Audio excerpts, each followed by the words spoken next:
Hello. I'm in a silly mood today, so I thought I'd watch some absolute brain rot and laugh at it. What's more likely is that I'll just get annoyed and you'll be entertained at my expense, but oh well. To pick a video, I was sent several from our favorite one-stop shop of brain rot, PragerU. Let's see what our old buddy Dennis is up to, shall we? The first video is titled, Is Communism Moral? Now, we can get into an entire discussion on what morality is and how we can measure it, but we'll get into all that. Let's start the video. Motives are much less important than behavior. We all know this. If someone has good intentions but treats people badly, those good intentions mean nothing. As it is with individuals, so it is with governments. Capitalism might sound less noble than communism. The individual pursues success to the best of his abilities. That's capitalism. Versus everyone shares everything equally. That's communism. I'm always surprised by how quickly these videos devolve into outright lies. Like, at least make an attempt to be objective. Both definitions are wrong, unsurprisingly. Capitalism is not when an individual pursues success to the best of their abilities, nor is communism everyone shares everything equally. You can't abstract these very real concepts away with fluffy language, and even more so for a scam that calls itself a university. They should know better than to fail to properly define terms. Capitalism is a socioeconomic system based on the ownership of private property, wage labor, the presence of markets, and the division of society into two general class groupings, proletariat and bourgeoisie. Communism is a stateless, moneyless, and classless society that is the next stage to follow after socialism. It's decently encapsulated in the oft-quoted, from each according to his ability to each according to his need. Lenin even wrote a hilarious article titled A Liberal Professor on Equality, debunking this intentionally used and abused misconception. Nice to see that Marxists dunking on liberals is a tradition that goes back over a century. But it is capitalism that has produced freedom, and it alone has lifted millions from poverty, while communism has kept millions impoverished and, without exception, crushed freedom. Yeah, flip those statements around and you'd be correct. First of all, freedom is an abstract idea, and Dennis here intentionally doesn't define it because he knows it's not in his favor. Under capitalism, you're fully free to be homeless, unemployed, uneducated, overworked, unrepresented politically and economically, not have any say over how your workplace is organized, and so much more. Man, what would we do without all this freedom? To quote Lenin, freedom in capitalist society always remains about the same as it was in ancient Greek republics, freedom for slave owners. The absolute wealthiest within society have the sole freedom to own massive amounts of capital, even extending to the air we breathe and water we drink. If you're not part of this small sacred group, tough luck. Furthermore, the vast majority of poverty alleviation that's taken place over the past century has been within socialist countries, and in the 21st century, almost exclusively within the People's Republic of China. You know, that one, run by a communist party. Again, you can't play the silly game of China's capitalist when something good happens, and China's communist when it's something supposedly bad.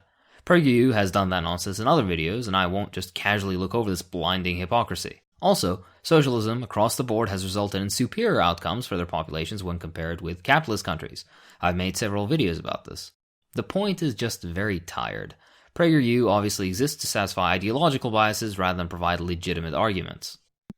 Capitalism, for all its imperfections, enables a decent society. Communism, whatever its stated intentions, leads to evil. Yet increasingly, people either ignore or deny the evil of this ideology, which within a period of only 60 years created modern totalitarianism and deprived more people of human rights and tortured and killed more people than any ideology in history. Okay, that's a lot to unpack. Firstly, define decent. Is Somalia decent? Or Peru? Or Bangladesh? Those are all capitalist countries, and much closer to the general average of what capitalism provides globally. Also, isn't our baby boy Dennis here American? The country that has children going to debt to pay for school lunches, and teachers working like 3 jobs just to make ends meet? Where school shootings are an actually frequent occurrence and minorities are shot on the street by police? Where there exists literal armies of homeless right next to peopleless homes? Where a single cancer diagnosis can bankrupt entire families, and practically everyone is living on credit? Where most Americans can't afford a $500 emergency, and the government spends trillions on war instead of healthcare and education. Some definition of decent you must have. As for communism leading to evil, again, define what evil is. Hold on, they kinda do that in a loose way. Totalitarianism, deprivation of human rights, and the murder of innocents. I can't be the only one that thinks this sounds a lot like the US, no? Did we forget American drone strikes on sheep herders and weddings? The Korean War, Vietnam War, Iraq War, hell, the recent 20-year debacle in Afghanistan? Again, how innocent minorities are shot on the street. How the US literally dropped 2 nuclear weapons on civilian centers despite Japan already being fully ready to surrender. As for totalitarianism, why is it that the US, the capitalist haven, almost exclusively monopolizes support for dictators around the world, both modern as well as historic? This is why I generally dislike PragerU nonsense. These are platitudes mixed in with lies. There's nothing concrete here. The 3 quadrillion killed stats is just blatant dishonesty, and I've covered that in another video. They literally count dead Nazis as part of that toll. And the civil rights argument is incorrect to say the least. If you're genuinely interested in the topic, then one book I'd recommend is Albert Szymanski's Human Rights in the Soviet Union, in which comparisons are drawn to the US as well. Great book, I highly recommend it. Regardless, I really dislike counting deaths, but if you really wanted to, capitalism within the last several decades has resulted in unparalleled limitations on human rights, and in hundreds of millions of premature or otherwise preventable deaths. This is not an argument in which capitalism comes out looking better or even good. It just goes to show how far gone some people like our baby boy Dennis really are. How can we explain this? There are 2 ways. One is ignorance. People just don't know the truth about communism. I agree. People don't know anything about communism because they hear nonsense like this every day. Right next to the 5th grade history book chapters about how Native Americans simply moved out to make room for settlers, there's entire chapters of Cold Warrior lies and misconceptions on everything from what socialism and communism are to what the Soviet Union, Cuba, etc. were like and how those systems were set up. Think, there's a reason why they need to lie so much about both former and current socialisms. They're not perfect systems by any means, but a system supposedly so barbaric wouldn't require around-the-clock propaganda shoved down your throat to get that point across, now would it? The second is willful blindness. People know the truth, but choose to ignore it because the truth about communism's horrors is too painful to confront. But capitalism's A-okay, right? Given the sad state of our educational system, we can assume most people fall into the first category, they just don't know. So let me offer some facts. But before I do, I need to address another question. Why is it important that everyone know what communism did? Here are 3 reasons. First, we have a moral obligation to the victims of communism not to forget them. Just as Americans have a moral obligation to remember the victims of slavery, we have the same obligation to the billion victims of communism, especially the 100 million who were murdered. Oh, boo-hoo, Hitler and his buddies commit self-delete or found themselves with shrapnel lodged in their hippocampus. Those aren't victims, those are criminals. Also, billion victims? Is this just some generic statement? The population of China is higher than that, and the combined populations of former socialist nations weren't at 1 billion, depending on what area you're counting. It just seems strange and arbitrary, even more so than what we're used to with PragerU. The 100 million is the usual rounding up at every turn, counting people who weren't born, extrapolating birth rates, and, need I remind you, counting dead Nazis as quote-unquote victims of communism, all of which isn't academically sound, nor is it even considered by any decent human being. I again refer you to the video I made on this here. Second, the best way to prevent an evil from reoccurring is to confront it in all its horror. The fact that many people today, especially young people, mention communism as a viable option for modern society proves they don't know communism's moral record. Therefore, they do not properly fear communism, which means this evil could happen again. And why could it happen again? That brings us to reason number 3. The leaders of communist regimes and the vast number of people who help those leaders torture, enslave, and murder were nearly all normal people. Of course, some were psychopaths, but most were not. I honestly don't know why I'm even bothering. If anyone watches this and doesn't have at least some level of critical thinking, some level of, maybe I'm just being a recipient of blatant, unsubstantiated propaganda right now, well then there's not much I can do to change that. Bombastic language, literal fire-breathing dragon iconography, of course, continuing the long-standing anti-communist tradition of making communists seem cool as fuck, and just bad argumentation covered up by smooth editing betrays the fact that they pretty much don't respect whoever's watching and consider them idiots stupid enough to fall for this garbage. Which means that any society, including free ones, can devolve into communism or some analogous evil. Mentions free society, puts up an image of the US. The jokes really tell themselves, honestly. Now some facts. Based on the authoritative Black Book of Communism, Ding, ding, ding, ding, ding. The literal worst piece of scholarship on Soviet and socialist studies to exist, and believe me, there's a lot of garbage out there, is their primary source. How lovely. To get you up to speed, well, why don't I just quote part of the video I mentioned earlier? So why is the Black Book problematic? Well, how about a quick fire round? They count Nazi deaths in World War II as part of communism's death toll. This point alone is enough to condemn this book to the trash can. Not only this, but they count other things like civilian deaths that occurred as a result of the American invasion of Vietnam, through some strange logic, as part of the death toll of communism. Rigorous academics, these authors are. Two of the main authors have admitted to having far lower estimates, nearly half as much as the widely publicized 100 million mark. So why publish under the sensationalist 100 million figure? It includes people who weren't born as deaths, because, that makes sense. Basically, fertility rates went down in, for example, a famine. A woman who would have had 4 kids now only had 2, because, again, having more kids in a famine is a bad idea. Those 2 kids that could have been born, but never really existed, victims of communism. I hope you see how fucking ridiculous this is. I recall somebody doing something similar with US fertility trends just for the meme and got something like 4 or 5 million excess deaths. It'd be hilarious if it weren't taken seriously. Outright invention of numbers, sometimes even throwing on 10, 20,000, or even 5 million deaths on a number just to be safe, practically pulling numbers out of their ass, unsourced of course. Counting pogromists that would round up and murder Jews, rightfully punished by the Soviets, as victims of communism, oh boy.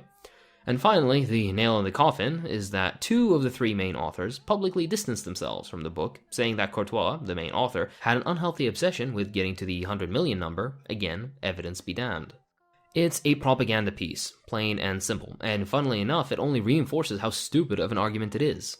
To quote Chomsky, supposing we now apply the methodology of the Black Book to India, that democratic capitalist experiment has caused more deaths than in the entire history of communism everywhere since 1917. Over 100 million deaths by 1979, and tens of millions more since, in India alone.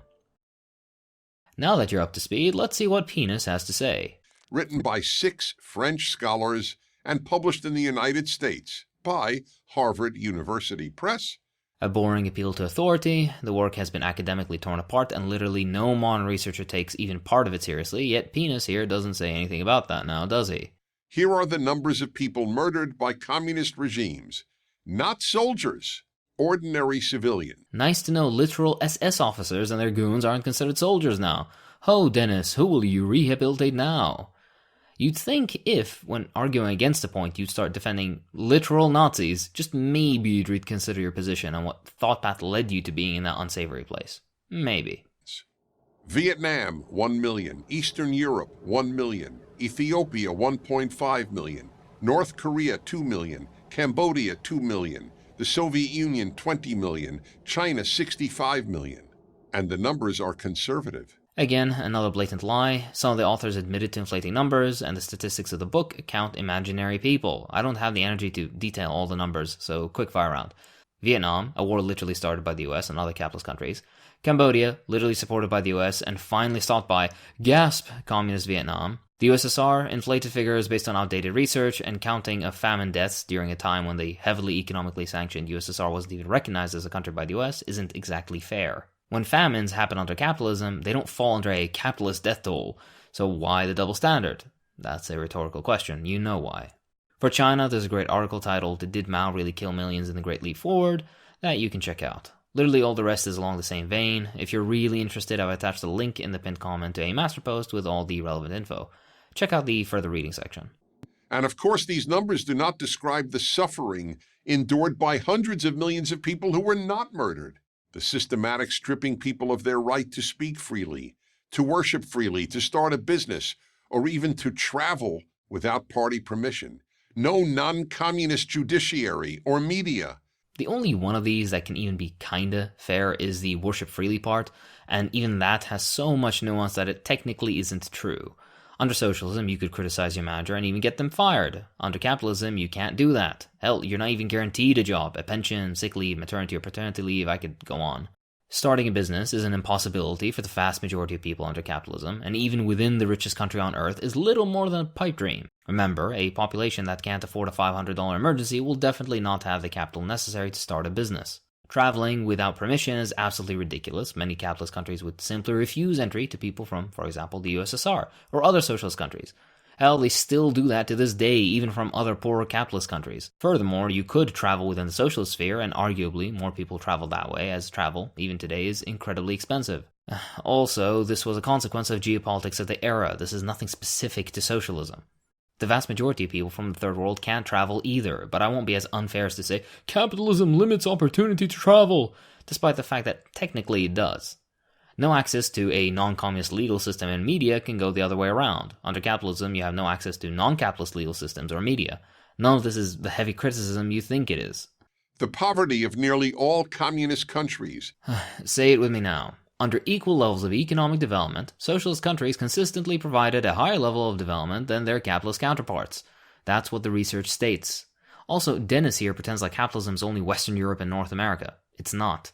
Dhaka, Mogadishu, and Lima are just as much capitalist as Oslo, LA, and Seoul. The hilariously sad part is that even within these capitalist havens, poverty is still a very real and ever-present issue. Half of South Korea's elderly are in poverty. 1 in 5 are in poverty in LA, for example, and that's with the soft guidelines for poverty the US provides. The real number is very likely to be much higher.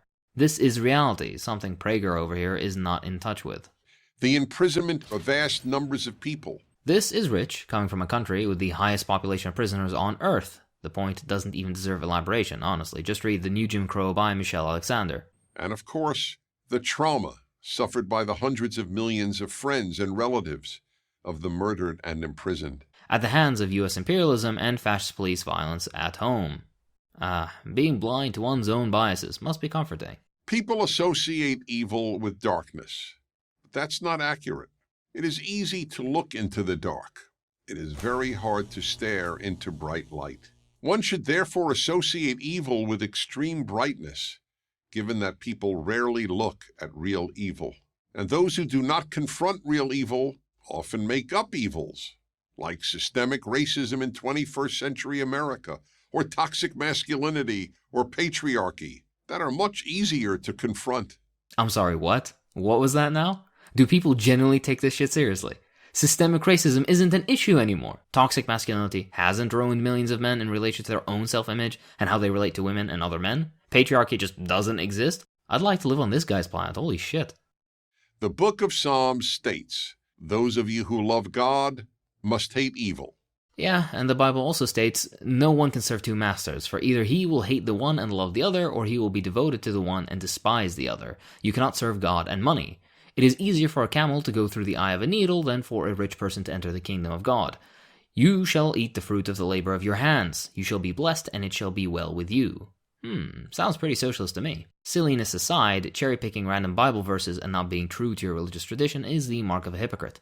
And what does the Bible say about that? Whoever says he is in the light and hates his brother is still in darkness. As a staunch defender of capitalism, you are brazen about your hatred of mankind because you value profits over people's lives. Be a true Christian and fight through word or deed to dismantle this unrighteous system. Or continue to be a servant of usury and finance, up to you. If you don't believe in God, here's another way of putting it. Those of you who love people must hate evil. If you don't hate communism, you don't care about, much less love, people. Couldn't be further from the truth. We're the ones who want all to be fed, housed, educated, and within dignified employment. Hell, we achieved it. You're the one who values your stock portfolio over immigrants beckoning at your border, minimum wage employees, and single mothers. You're the one who bumps elbows with millionaires and billionaires, even receiving funding for this little farce of yours from them. Meanwhile, we fight for the rights of the powerless. To quote the Brazilian Archbishop Camara, when I feed the poor, they call me a saint, but when I ask why the poor are hungry, they call me a communist. And the video's done. If you take a look at their garbage sources, you'd find some opinion pieces about Vuvuzela, with the same old tired arguments, where they call pre-1959 Cuba a vibrant, modern island nation, completely omitting the massive illiteracy problem, lack of access to healthcare, how most Cuban peasants lived in straw huts, the fascist dictatorship, the mafia problems. There was a reason the rebels were so popular, you know. The next source they use is a book review of the Black Book of Communism from the year 2000. They do that intentionally because anything newer will ruthlessly point out the serious deficiencies of the book, rendering it basically a propaganda piece and not serious scholarship. The rest of the sources are just other PragerU videos with similar levels of rigorously academic sources. Basically either libertarian think tank opinion pieces, really outdated research that no one takes seriously, or just plain old trust me bro. I was gonna do 2 other PragerU videos right after this one in some kind of bundle, but I honestly can't handle any more of this. I did this to have fun. I did not have fun. If you enjoy what I do, though, please consider supporting me on Patreon. It really does help. I'd like to thank my patrons, so thank you too. Weber Lynn, Kai Notbaum, Michael Xavier, Jay Martell, ABCD452, Dylan Costello, Conrad Soul, Weather Underground, Ron Jones, Ryan Marooney, Alexei, Clenistance, David Pineda, Bolshevik Bremley, K-Man, Meanboy69, Sage Nameless, Arne, Dan Masaglia, Vicky and Paul, Tenebris Subterra, Tom Wickham, Sean S., Silva47, Christopher Stombaugh, Maor Kadosh, David Rack, Dyson Panko, Sandro, Paul Naylor, Thomas D., and Oliver Leon Custer. Thanks for watching.